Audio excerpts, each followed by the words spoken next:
Om Shanti good morning. आज 14 मे 2026 साकार बापदादार मधुर महावाक्य शुनबो। बापदादा बोलছেন, মিঠে মিঠে बच्चे बाबा যেমন প্রেমের সাগর তার মতো দুনিয়ার আর কেউ ভালোবাসতে পারে না। বাচ্চারা তোমরাও বাবার সমতুল্য হও, কাউকে অখুশি করো না। প্রশ্ন, কী রকম বিচার চলতে থাকলে খুশির মাত্রা ঊর্ধ্বগামী থাকবে? উত্তর, আমরা এখন জ্ঞানরত্নের দ্বারা নিজেদের ঝুলি পরিপূর্ণ করছি এবং তারপর সেই সমস্ত খনিগুলি পরিপূর্ণ হবে। সত্যযুগে আমরা স্বর্ণমহল বানাবো। দ্বিতীয়ত, আমাদের এই ব্রাহ্মণ কুল উত্তম কুল। আমরা প্রকৃতপক্ষেই সত্যনারায়ণের কথা, অমর কথা শুনি এবং শোনাই। এমনই সব বিচার চলতে থাকলে খুশির মাত্রা বৃদ্ধি পাবে। ওম শান্তি। বাচ্চারা বাবার স্মরণে বসেছে। এখানে শ্রীমত অর্থাৎ শ্রেষ্ঠ থেকে শ্রেষ্ঠ মত পাওয়া যায়। স্মরণের যাত্রা অতি মধুর। বাচ্চারা নম্বর অনুসারে পুরুষার্থ অনুযায়ী জানে যত বাবাকে স্মরণ করব ততই বাবাকে মিষ্টি লাগবে। স্যাকারিন, তাই না? আমাদের বাবা অতি লাডলি, অতি লাডলে, অতি পেয়ারা, মিষ্টির মতন। বাবা বলছেন স্যাকারিন, পুরো স্যাকারিন। এই বাবাই স্নেহ করেন, বাদবাকিরা তো সবাই কষ্ট দেয়। দুনিয়াতে সবাই একে অপরকে প্রত্যাখ্যান করে। বাবা তোমাদের কত স্নেহ করেন তাকে শুধু তোমরা বাচ্চারাই জেনেছ। বাবা বলেন, আমি যেই হই, যেমনই হই, আমি মহান। আমাকে বলো তোমাদের বাবা কত বড়? তোমরা বলো আমাদের বাবা বিন্দু, আর কেউ জানে না। বাচ্চারাও মুহূর্তে ভুলে যায়। বলে থাকে, ভক্তিমার্গে তো বড় বড় চিত্রকে পূজা করতাম, এখন বিন্দুকে কিভাবে স্মরণ করব? বিন্দু বিন্দুকেই তো স্মরণ করবে, তাই না? আত্মা জানে আমি বিন্দু, আমাদের বাবাও বিন্দু। আত্মাই প্রেসিডেন্ট হয়, আত্মাই চাকর হয়, আত্মাই পার্ট প্লে করে থাকে। বাবা হলেন সবচেয়ে মিষ্টি। সবাই বাবাকে স্মরণ করে বলে, হে পতিত পাবন, দুঃখ হরণকারী, সুখ প্রদানকারী, এসো। বাচ্চারা তোমাদের এখন দৃঢ় বিশ্বাস হয়েছে যে আমরা যাকে বিন্দু বলি তা অতি সূক্ষ্ম কিন্তু মহিমা উচ্চতর। যদিও মহিমা করে বলে থাকে জ্ঞানের সাগর, শান্তির সাগর, কিন্তু জানা নেই যে উনি এসে কিভাবে সুখ দিয়ে থাকেন। মিষ্টি মিষ্টি বাচ্চারা প্রত্যেকে বুঝতে পারে কে কতটা শ্রীমত অনুসারে চলে। শ্রীমত অর্থাৎ সুন্দর হওয়ার মত। কে কতটা সুন্দর হচ্ছে প্রত্যেকেই বুঝতে পারে। শ্রীমত পাওয়া যায় সার্ভিস করার জন্য। অনেক মানুষ আছে যারা অসুস্থ রোগী, আবার অনেকেই হেলদি। ভারতবাসীরা জানে সত্যযুগে আয়ু অনেক দীর্ঘ, প্রায় 125 থেকে 150 বছর। প্রত্যেকেই নিজের আয়ু সম্পূর্ণ করে। এখানে সম্পূর্ণ ছিছি দুনিয়া, যা অল্প সময় বাকি আছে।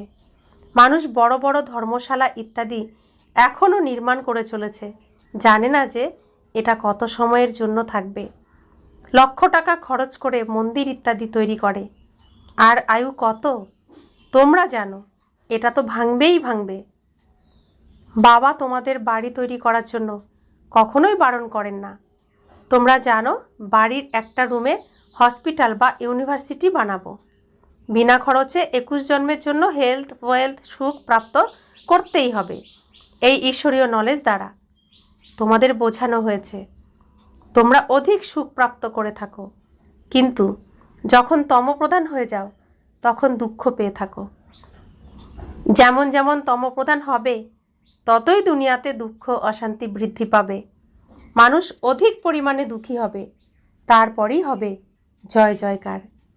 বাচ্চারা তোমরা যে বিনাশ দিব্য দৃষ্টি দ্বারা দেখেছ, পুনরায় সেটা প্র্যাকটিক্যালি দেখতে পাবে। স্থাপনা সাক্ষাৎকারও অনেকেই করেছে। ছোট বাচ্চারা বেশি সাক্ষাৎকার করত, জ্ঞান কিন্তু কিছুই ছিল না।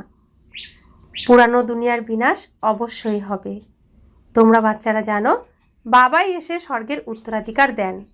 কিন্তু বাচ্চাদের পুরুষার্থ করতে হবে উচ্চ পদ প্রাপ্ত করার জন্য। বাবা বসে সব তোমাদের বুঝিয়ে থাকেন। ওরা তো জানেই না অল্প সময় বাকি আছে। বাবা বলেন, আমি দাতা, আমি তোমাদের দিতে এসেছি। মানুষ বলে থাকে, পতিত পাবন এসো, এসে আমাদের পবিত্র করে তোলো। বাবা বলেন, প্রথমে তোমরা কত বিচক্ষণ ছিলে, শতপ্রধান ছিলে, এখন তমপ্রধান হয়ে গেছো। তোমাদের বুদ্ধিতেও এখন এসেছে। আগে তো জানতেই না যে আমরাই বিশ্বে রাজত্ব করেছি।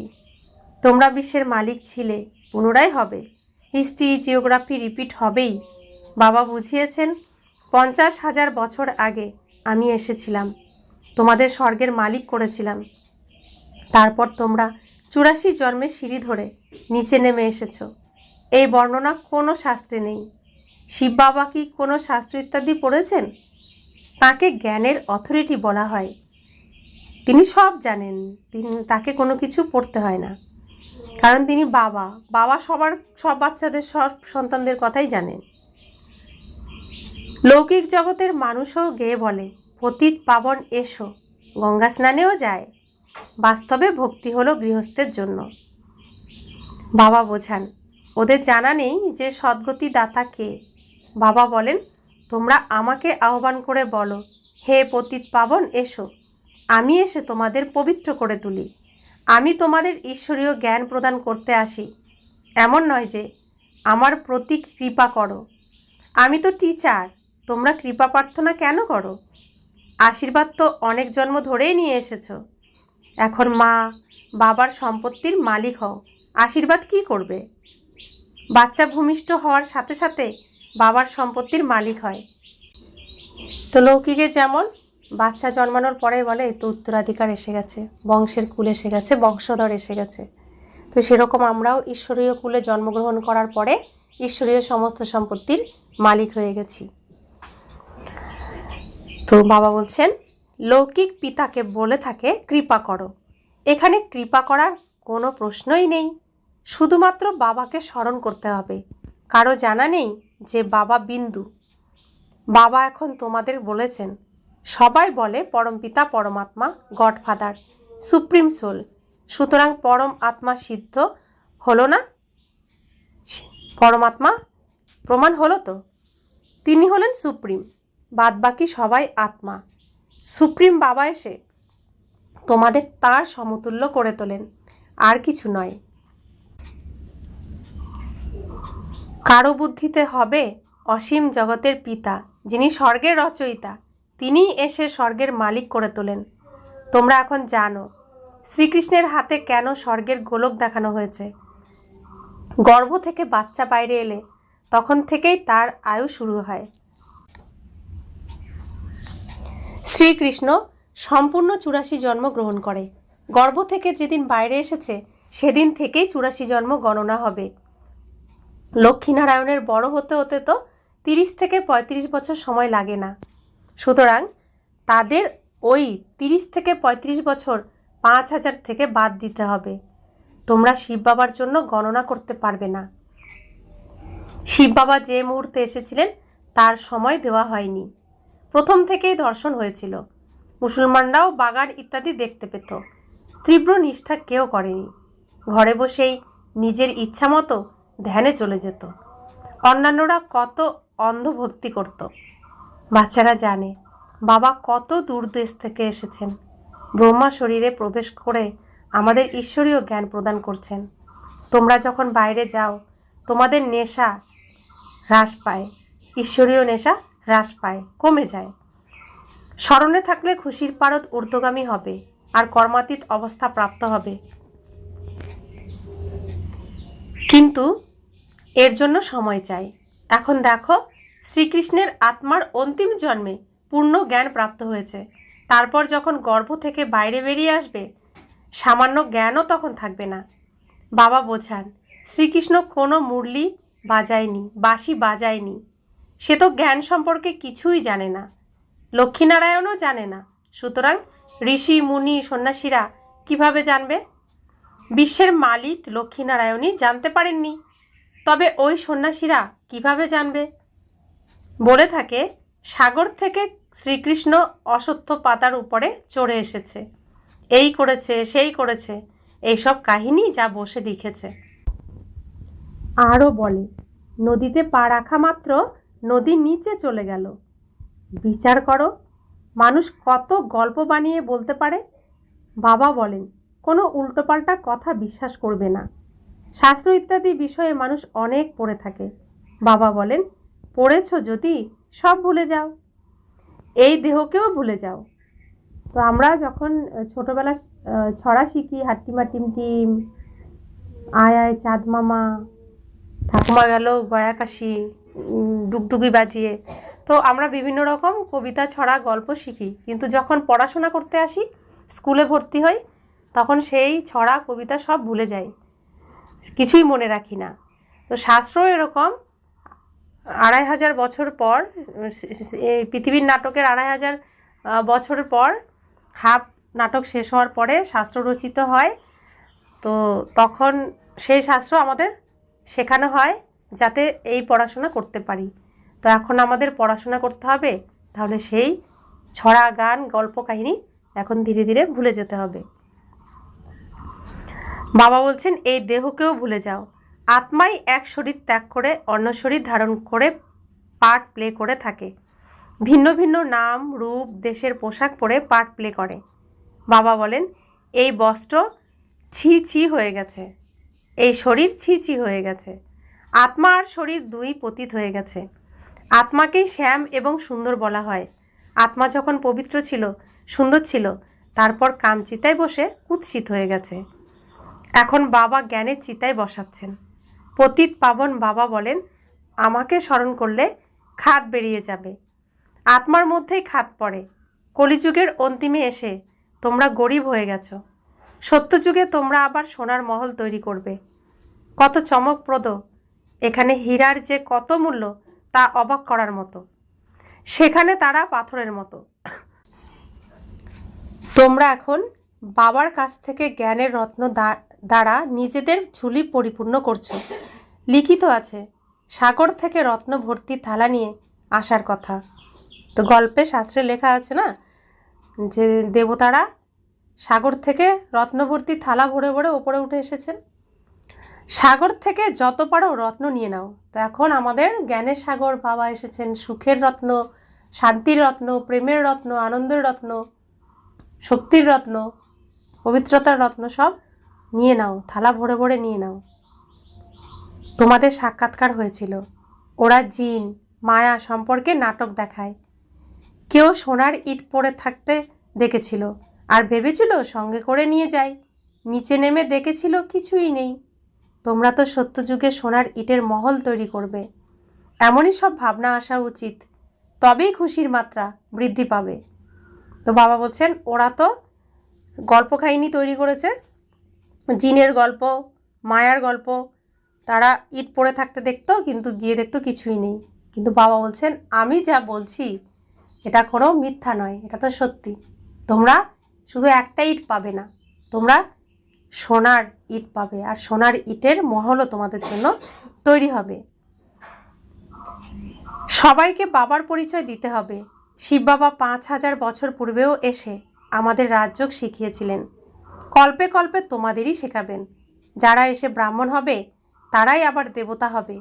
বিরাট রূপের চিত্রও বানিয়ে থাকে। তার মধ্যে ব্রাহ্মণদের চটি গুপ্ত রেখেছে। ব্রাহ্মণকুল অতি উত্তম গাওয়াও হয়ে থাকে। লৌকিকের ওরা শরীরধারী, তোমরা হলে আত্মিক। তোমরাই প্রকৃত সত্য কথা শুনিয়ে থাকো। এটাই সত্য, এটাই সত্যনারায়ণের কথা, অমর কথা। বাবা অমর কথা শুনিয়ে আমাদের অমর করছেন। এই মৃত্যুলোক শেষ হয়ে যাবে। বাবা বলেন, আমি তোমাদের নিতে এসেছি। তো এখানে যারা নিজেকে আমি আত্মা, অমর, অবিনাশী, আমার মৃত্যু নেই, আমার বিনাশ নেই বিশ্বাস করবে, তারাই অমর হবে। আর যারা নিজেদেরকে এমন বিশ্বাস করবে, অমর আমি আত্মা, তারাই যেতে পারবে অমর লোকে। বাবা বলছেন, কত অসংখ্য আত্মা।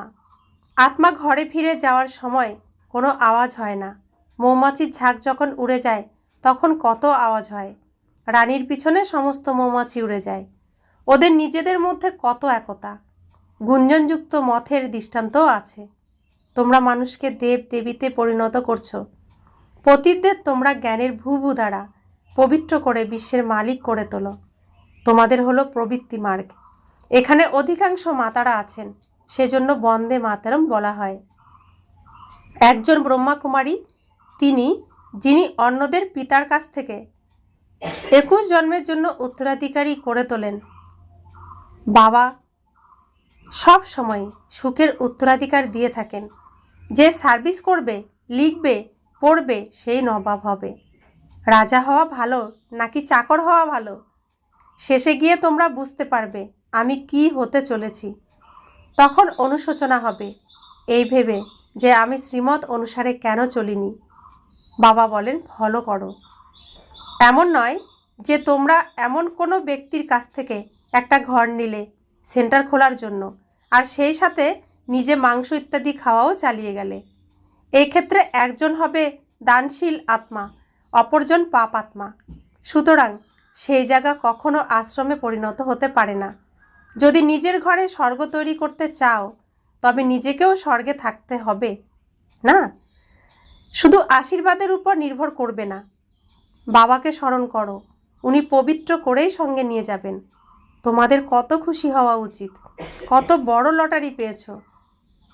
যত বাবাকে স্মরণ করবে ততই বিকর্ম বিনাশ হবে।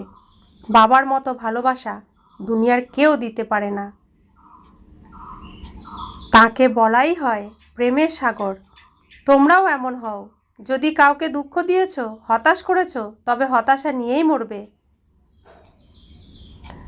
বাবা কোনো অভিশাপ দেন না, বোঝান। সুখ দিলে সুখী হবে, সবাইকে ভালোবাসো। বাবাও প্রেমের সাগর। তো বাবা বলছেন তুমি যেটা চাও তুমি সেটা দিতে থাকো। সুখ যদি চাও তো সবাইকে সুখ দিতে থাকো। তো বাবা সুখ দেওয়ারও কত সুন্দর শর্টকাট রাস্তা বলেছেন।